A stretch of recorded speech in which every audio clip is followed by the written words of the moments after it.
Keharmonisan rumah tangga Rasulullah Sallallahu Alaihi Wasallam dari sebuah buku yang ditulis oleh Abdul Malik bin Muhammad Al-Qasim dengan judul Sehari di Kediaman Rasulullah Sallallahu Alaihi Wasallam. Di bawah naungan rumah tangga yang bersahaja, disitulah tinggal sang istri, pahlawan di balik layar, pembawa ketenangan dan kesejukan. Rasulullah Sallallahu Alaihi Wasallam bersabda, dunia ini seluruhnya adalah kenikmatan, dan sebaik-baik kenikmatan dunia adalah istri yang soleha. Di antara keelokan budi pekerti Rasulullah Sallallahu Alaihi Wasallam dan keharmonisan rumah tangga beliau ialah memanggil Aisyah radhiyallahu anha dengan nama kesayangan dan mengabarkan kepadanya berita yang membuat jiwa serasa melayang-layang. Aisyah radhiyallahu anha menuturkan, pada suatu hari Rasulullah Sallallahu Alaihi Wasallam berkata kepadanya, "Wahai Aisyah," panggilan kesayangan Aisyah radhiyallahu anha, "ini adalah malaikat Jibril menyampaikan salam untukmu." Muttafaqun alaih. Bahkan beliau Sallallahu Alaihi Wasallam selaku nabi umat ini yang paling sempurna akhlaknya dan paling tinggi derajatnya telah memberikan sebuah contoh yang berharga dalam hal berlaku baik kepada sang istri dan dalam hal kerendahan hati, serta dalam hal mengetahui keinginan dan kecemburuan wanita. Beliau menempatkan mereka pada kedudukan yang diidam-idamkan oleh seluruh kaum Hawa, yaitu menjadi seorang istri yang memiliki kedudukan terhormat di samping suaminya. Aisyah radhiyallahu anha menuturkan, "Suatu ketika aku minum dan aku sedang haid. Lantas aku memberikan gelasku kepada Rasulullah Sallallahu Alaihi Wasallam dan beliau meminumnya dari mulut gelas tempat aku minum. Dalam kesempatan lain, aku memakan sepotong daging. Lantas beliau mengambil sepotong daging itu dan memakannya tepat di tempat aku memakannya." Diriwayatkan oleh Muslim. Beliau Sallallahu Alaihi Wasallam tidaklah seperti yang diduga oleh kaum munafik atau seperti yang dituduhkan kaum orientalis dengan tuduhan-tuduhan palsu dan pengakuan-pengakuan batil. Bahkan beliau lebih memilih etika berumah tangga yang paling elok dan sederhana. Diriwayatkan oleh Aisyah radhiyallahu anha bahwasanya Nabi Sallallahu Alaihi Wasallam pernah mencium salah seorang istri beliau, kemudian berangkat menunaikan sholat tanpa memperbaharui wudhu.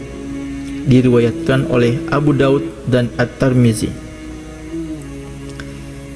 Dalam berbagai kesempatan, beliau selalu menjelaskan dengan gamblang tingginya kedudukan kaum wanita di sisi beliau. Mereka, kaum Hawa, memiliki kedudukan yang agung dan derajat yang tinggi. Rasulullah Sallallahu Alaihi Wasallam pernah menjawab pertanyaan Amr bin Al-Ash radhiyallahu anhu seputar masalah ini. Beliau jelaskan kepadanya bahwa mencintai istri bukanlah suatu hal yang tabu bagi seorang lelaki yang normal. Amr bin Al-Ash radhiyallahu anhu pernah bertanya kepada Rasulullah Sallallahu Alaihi Wasallam, "Siapakah orang yang paling engkau cintai?" Beliau menjawab, "Aisyah." Muttafaqun alaih. Barang siapa mengidamkan kebahagiaan rumah tangga, hendaklah ia memperhatikan kisah-kisah Aisyah radhiyallahu anha bersama Rasulullah Sallallahu Alaihi Wasallam dan bagaimana kiat-kiat beliau membahagiakan Aisyah radhiyallahu anha.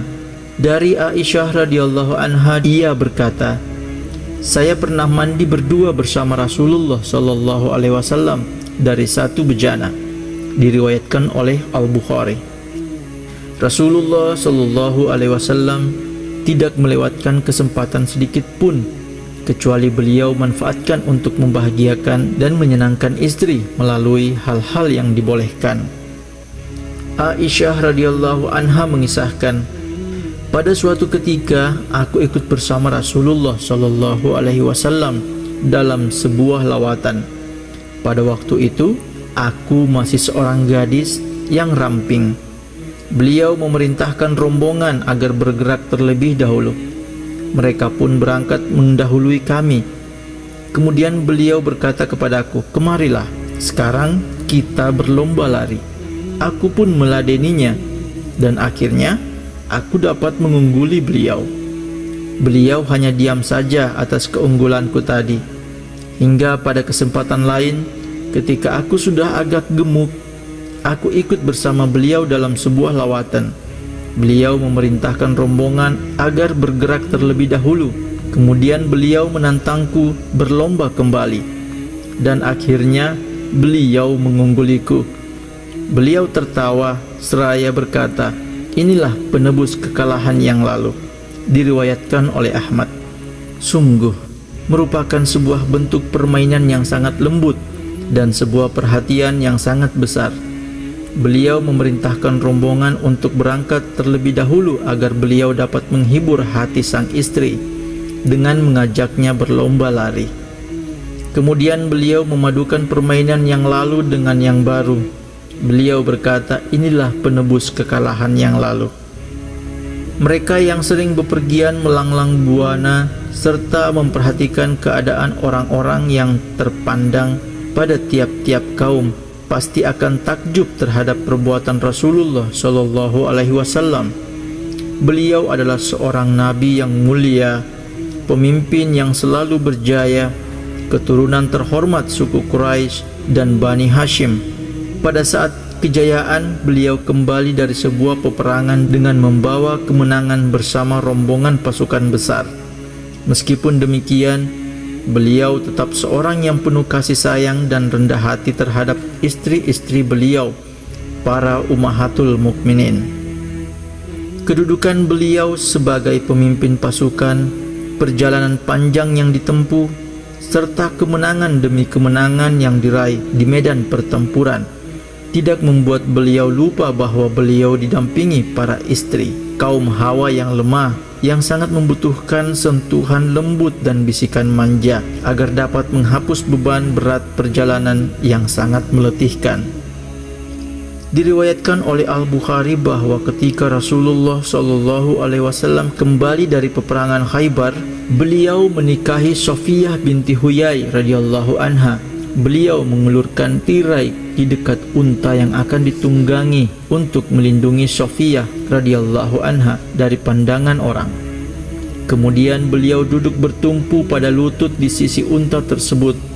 Lalu beliau persilahkan Sofiyah radhiyallahu anha untuk naik ke atas unta dengan bertumpu pada lutut beliau.